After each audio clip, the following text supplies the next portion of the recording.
আমাদের উত্তরবঙ্গে শীত বেশ ভালোই পড়েছে। শীতের কাপড়গুলো আর আলমারিতে রাখা যাচ্ছে না। আর এই শীতের জন্য আমার ছেলেকে একটাও গরম কাপড় দেইনি। সেই জন্য আজকে আমার ছেলের জন্য কিছু খাবার আর কাপড় প্যাক করে নিব। আসসালামু আলাইকুম বন্ধুরা, আশা করছি সবাই ভালো আছেন। আমি জাকিয়া সুলতানা পাঁচবিবি থেকে বলছি। এখানে নিয়েছি নারকেল নাড়ু আর কিছু খেজুর আর ঝুরি ভাজা আর বাদাম নিয়েছি এক বয়ামে।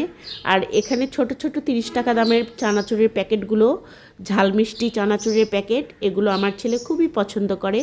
আর এর মধ্যে পেঁচিয়ে নিয়েছি গাছের 2টা আতা ফল, একদম আধো পাকা। আর এই যে মেলার থেকে কিছু খাবার, এগুলো আমার ছেলেকে পাঠাবো। প্রথমেই আমি মোটা জ্যাকেটটা দিয়ে দিচ্ছি আমার ছেলের, তারপরে শলটা দিয়ে দিচ্ছি, আর তারপরে দিয়ে দিব এখন আমি রাফ ইউজের জন্য নেক বেল্ট এবং ক্যাপ। আর এই যে এত সুন্দর সফট নরম চায়না মিল্ক কটন উলের আমি তৈরি করেছি আমার ছেলের জন্য একটা মাফলার নিজ হাতে, সেটা দিয়ে দিচ্ছি। আর একটা লুঙ্গি চেয়েছিল আমার ছেলে, তাই নতুন একটা লুঙ্গি কিনেছি, সেটা দিয়ে দিচ্ছি। আর এখন এই যে অ্যালিস বার্কাম বাটিকের এই যে খুব সুন্দর 100 গ্রাম সুতা দিয়ে আমি তৈরি করেছি, একবারে টার্কিশ সুতা, খুবই সফট একটা ক্যাপ। এটা পরে সে ইউনিভার্সিটিতে যাবে। আর এই যে একটা ফুল হাতা কলারওয়ালা গেঞ্জি দিচ্ছি আর একটা গোল গলা গেঞ্জি। তো এগুলো আমি একটা সুন্দর করে বড় পলি ব্যাগে প্যাক করে দিয়ে দিলাম এক সাইডে। এই কার্টুনটার মধ্যে করেই আজকে খাবার পাঠাবো।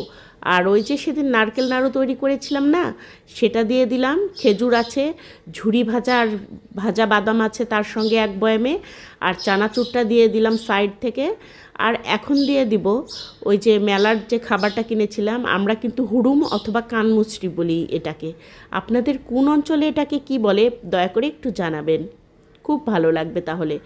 আর আরেকটা বয়ামের মধ্যে এগুলো রেডি করে দিচ্ছি।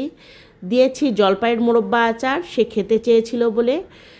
গাছের কয়েকটা পাকা লেবু দিয়েছি, সে লেবু প্রচণ্ড পছন্দ করে, বাড়ির গাছের তাই আর কি, সামান্য কটা দিতে পেরেছি।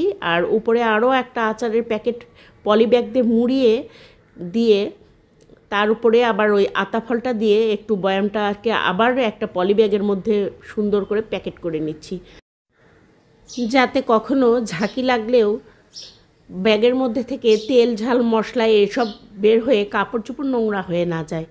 তাই এভাবে উপর থেকে আবার কাগজগুলো দিয়ে কার্টুনটা খুব সুন্দর করে টেপ দিয়ে মুড়িয়ে দিলাম। আর তারপরে আবার হচ্ছে প্লাস্টিক সুতলি আছে, সেটা দিয়ে বাঁধাই করে নিতে হবে। আর এটা লাস্টে যাবে একটা বস্তার ভিতরে, বস্তার উপরে আবার সুন্দর করে নাম ঠিকানা লিখে দেওয়া হবে। আর খুব সুন্দর করে এটা আবার প্যাকেট করে নিয়ে যাওয়া হবে। তো আপনাদের ভাইয়া এই সব কাজগুলো করছে, বাধাইয়ের কাজগুলো। তো ভিডিওটা আজকে এই পর্যন্তই ছিল। যদি আপনারা আজকে আমার চ্যানেলে নতুন হয়ে থাকেন তাহলে চ্যানেলটি সাবস্ক্রাইব করে পাশে থাকা বেল আইকনটি বাজিয়ে দিবেন। আর পুরাতন বন্ধুদের জানাচ্ছি অসংখ্য ধন্যবাদ। আর ভিডিওটি ভালো লাগলে লাইক কমেন্ট করে যাবেন। আল্লাহ হাফেজ।